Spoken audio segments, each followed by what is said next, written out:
എല്ലാവർക്കും നമസ്കാരം. ഇന്നത്തെ വീഡിയോയിൽ ഒരു കുൽച്ച റെസിപ്പിയാണ്. ചിക്കൻ ഫില്ല് ചെയ്തിട്ടുള്ളൊരു കുൽച്ചയാണിത്.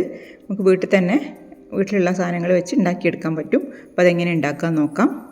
ആദ്യം തന്നെ പൊടി കുഴച്ചെടുക്കണം. അതിന് വേണ്ടി ഇളം ചൂടുള്ള വെള്ളം ഞാൻ ഒരു കപ്പ് എടുത്ത് വെച്ചിട്ടുണ്ട്. അര കപ്പ് ഒഴിച്ചു കൊടുത്തിട്ടുണ്ട്. അതിലേക്ക് ഒരു 1/4 ടീസ്പൂൺ പഞ്ചസാര, 1 ടീസ്പൂൺ ഉപ്പ്, 1 ടേബിൾ സ്പൂൺ ഓയിൽ, ഇത്രയും ചേർത്ത് നന്നായിട്ടൊന്ന് മിക്സ് ചെയ്തിട്ട് പൊടി നമുക്ക് കുഴച്ചെടുക്കണം. വെള്ളത്തിൻ്റെ ചൂട് നല്ലോണം ശ്രദ്ധിക്കണം. ഇളം ചൂട് മാത്രമേ പാടുള്ളൂ. ആട്ടപ്പൊടിയാണ് ഞാൻ എടുത്തിട്ടുള്ളത്. ഞാനിപ്പോൾ 1 കപ്പ് നിറച്ച് പൊടി ഇട്ട് കൊടുത്തിട്ടുണ്ട്. അത് നന്നായിട്ടൊന്ന് കുഴച്ചെടുക്കാം. കുഴച്ചിട്ട് നോക്കിയിട്ട് വേണമെങ്കിൽ വെള്ളം പോരെങ്കിൽ വെള്ളം ഒഴിച്ച് കൊടുക്കുക, അല്ലെങ്കിൽ പൊടി വേണമെങ്കിൽ പൊടി ഇട്ട് കൊടുക്കാം. ഈ രീതിയിൽ കുഴക്കുമ്പോൾ നല്ല ഈസിയാണ്. നമുക്ക് പെട്ടെന്ന് തന്നെ കുഴഞ്ഞ് കിട്ടും. കുഴച്ചപ്പോൾ കുറച്ചും കൂടെ ഒരു പൊടി ആവശ്യമുണ്ട്. അതുകൊണ്ട് ഞാനൊരു 2 ടേബിൾ സ്പൂണും കൂടെ പൊടി ചേർത്ത് കൊടുക്കുന്നുണ്ട്. ഞാൻ ആശീർവാദിൻ്റെ ആട്ടപ്പൊടിയാണ് എടുത്തിട്ടുള്ളത്.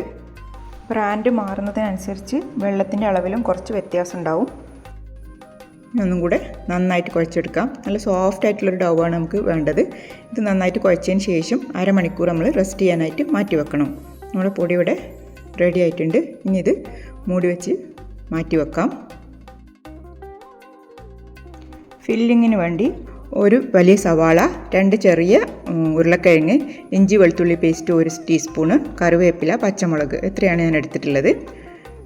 ബട്ടറിലാണ് ഞാൻ വഴറ്റിയെടുക്കുന്നത്. ബട്ടറോ ഓയിലോ ഏത് വേണമെങ്കിലും നിങ്ങൾക്ക് യൂസ് ചെയ്യാം. വെളിച്ചെണ്ണ ഇല്ലാത്തതാണ് നല്ലത്.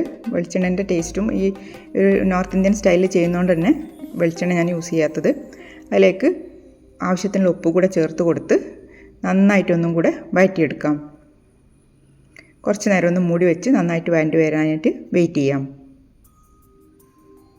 ഇപ്പോൾ ഉള്ളിയൊക്കെ നന്നായിട്ട് വാടി വന്നിട്ടുണ്ട്. ഇനി ബാക്കി ഇൻഗ്രീഡിയൻസ് ഇതിലേക്ക് ചേർത്ത് കൊടുക്കണം. കറിവേപ്പില നന്നായിട്ട് ചോപ്പ് ചെയ്തിട്ടാണ് ഇട്ട് കൊടുത്തത്. 2 പച്ചമുളക് ഇട്ട് കൊടുത്തിട്ടുണ്ട്. പച്ചമുളകിന് നല്ല എരിവുണ്ട്, അതുകൊണ്ടാണ് ഞാൻ 2 ചേർത്തത്. നിങ്ങൾ ചെയ്യുമ്പോൾ എരിവിനനുസരിച്ച് ഇട്ട് കൊടുക്കാം. 1 ടീസ്പൂൺ ഇഞ്ചി വെളുത്തുള്ളി പേസ്റ്റാണ് ചേർത്തത്.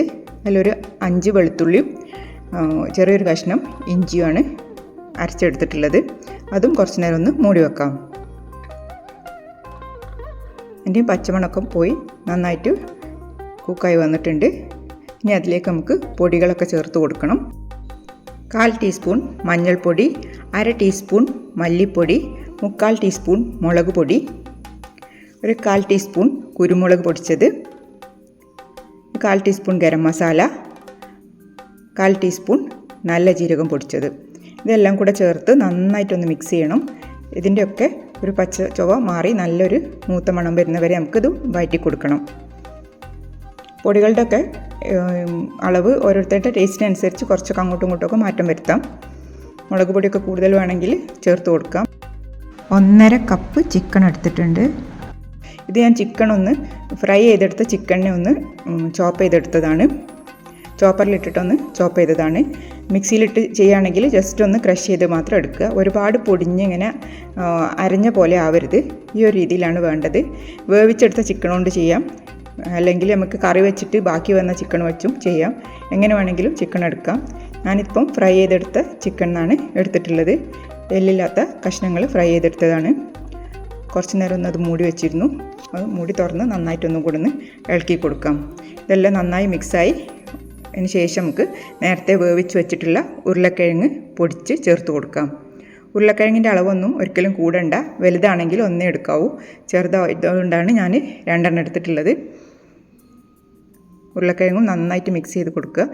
എല്ലാ ഭാഗത്തും ചിക്കനും ഉരുളക്കിഴങ്ങൊക്കെ എത്തുന്ന രീതിയിൽ കുറച്ച് നേരം ഒന്ന് മിക്സ് ചെയ്ത് കൊടുക്കാം.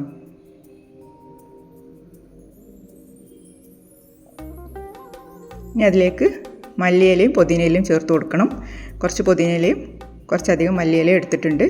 പുതിനയില ഉണ്ടെങ്കിൽ തീർച്ചയായിട്ടും ചേർത്ത് കൊടുക്കുക. നല്ലൊരു ഫ്ലേവറാണ് പുതിനയിലയും കൂടെ ചേർക്കുമ്പോൾ. അതും നന്നായിട്ടൊന്നും കൂടെ മിക്സ് ചെയ്ത് കൊടുക്കാം.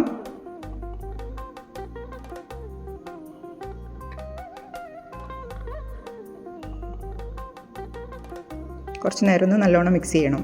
അപ്പോഴാണ് എല്ലാം നന്നായിട്ട് യോജിച്ച് കിട്ടുള്ളൂ. ഇനി അതിലേക്ക് 1 ടീസ്പൂൺ നിറച്ച് ചാട്ട് മസാല ചേർത്ത് കൊടുത്തിട്ടുണ്ട്. 1 ടീസ്പൂൺ കസൂരി മേത്തിയും കൂടെ ചേർത്ത് കൊടുക്കണം. എല്ലാം കൂടെ ഒന്നും കൂടെ ഒന്ന് മിക്സ് ചെയ്തെടുത്ത് നമുക്ക് കുറച്ച് നേരം ഒന്ന് തട്ടിപ്പൊത്തി വെക്കാം. എല്ലാ ഫ്ലേവേഴ്സും ഒന്ന് ഇറങ്ങാൻ വേണ്ടിയിട്ട് 1 മിനിറ്റൊക്കെ വെച്ചാൽ മതി. നന്നായിട്ടൊന്ന് മിക്സ് ചെയ്യുക. അതിന് ശേഷം ഒന്ന് തട്ടിപ്പൊത്തി മൂടി വെച്ച് കുറച്ച് കഴിയുമ്പോൾ നമുക്ക് തീ ഓഫ് ചെയ്യാം. അപ്പം മസാല ഇവിടെ റെഡി ആയിട്ടുണ്ട്.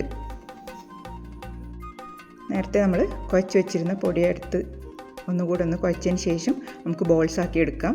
സാധാരണ നമ്മൾ എടുക്കുന്ന ചപ്പാത്തി മാവിൻ്റെ കൂടെ 2 ഉരുള ചപ്പാത്തി മാവ് ഒരുമിച്ച് എടുക്കുന്ന അത്ര വലുപ്പത്തിലാണ് എടുക്കേണ്ടത്. കുറച്ചൊരു തിക്നെസ് വേണം, എന്നാലേ നമുക്ക് നല്ല രീതിയിൽ പരത്തിയെടുക്കാൻ പറ്റുള്ളൂ. നന്നായിട്ട് തന്നെ പൊടി തൂവി പരത്തി കൊടുക്കണം. 2 സൈഡിലും പൊടി നന്നായിട്ട് തൂവുക. അതിന് ശേഷം ചെറുതായിട്ടൊന്ന് പരത്തി കൊടുക്കുക. അതിന് ശേഷമാണ് നമ്മൾ ഫില്ലിംഗ് വെച്ച് ഷേപ്പ് ചെയ്യുന്നത്. ചെറുതായിട്ടൊന്ന് പരത്തിയെടുക്കാം.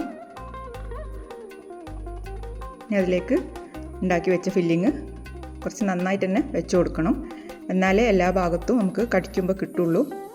നിറച്ചെന്നെ വെച്ച് കൊടുത്ത് ഷേപ്പ് ചെയ്തെടുക്കാം. കുറച്ച് തിക്നെസ്സിൽ എടുത്തുകൊണ്ട് തന്നെ പൊട്ടിപ്പോവുന്നില്ല. ചെറുതായിട്ടൊന്നും പൊട്ടിയാലും കുഴപ്പമൊന്നുമില്ല. ഇതേപോലെ നന്നായിട്ട് തന്നെ പ്രസ് ചെയ്ത് കൊടുക്കുക. അതിന് ശേഷം കയ്യിൽ വെള്ളയിലിട്ടിട്ട് ഇതേപോലെയും ഷേപ്പ് ചെയ്യണം.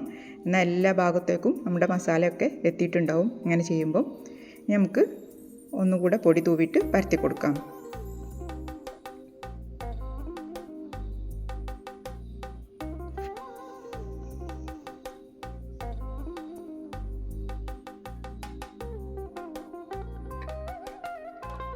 എല്ലാ ഭാഗവും ഈവണായിട്ട് തന്നെ വരുന്ന രീതിയിൽ പരത്തി കൊടുക്കാൻ ശ്രദ്ധിക്കണം.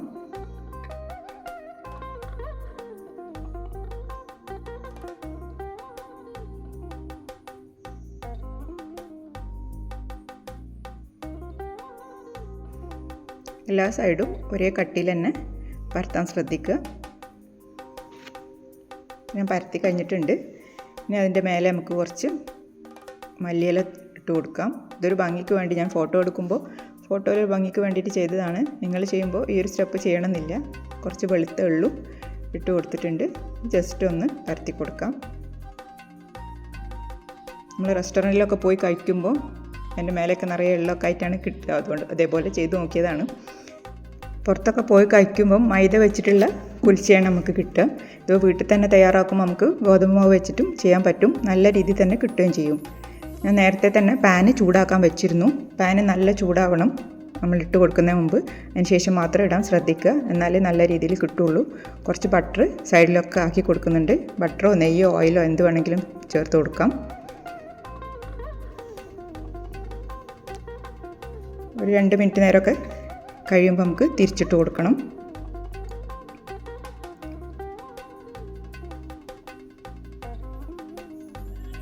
ഒരു സൈഡ് നന്നായിട്ടായിട്ടുണ്ട്. ഉള്ളിലുള്ള ഫില്ലിങ്ങൊക്കെ നമ്മൾ ഓൾറെഡി കുക്ക് ചെയ്തുകൊണ്ട് തന്നെ അത് വേവാനൊന്നും ഉണ്ടാവില്ല. ഔട്ടർ കവർ മാത്രം നന്നായിട്ട് ഇങ്ങനെ മൊരിഞ്ഞ് കിട്ടുന്ന രീതിയിൽ ആക്കിയെടുക്കുക. സാധാരണ ചപ്പാത്തി ചുട്ടിനേക്കാളും കുറച്ചും കൂടി ഒരു സമയം എടുക്കുന്നത് മാത്രം, കുറച്ച് തിക്നെസ് ഉള്ളതുകൊണ്ട്. വീണ്ടും ഞാൻ തിരിച്ചിട്ട് കൊടുത്തിട്ടുണ്ട്. നന്നായിട്ട് ഇങ്ങനെ പ്രസ് ചെയ്യുമ്പോൾ ഇങ്ങനെ പൊള്ളിച്ച് വരും.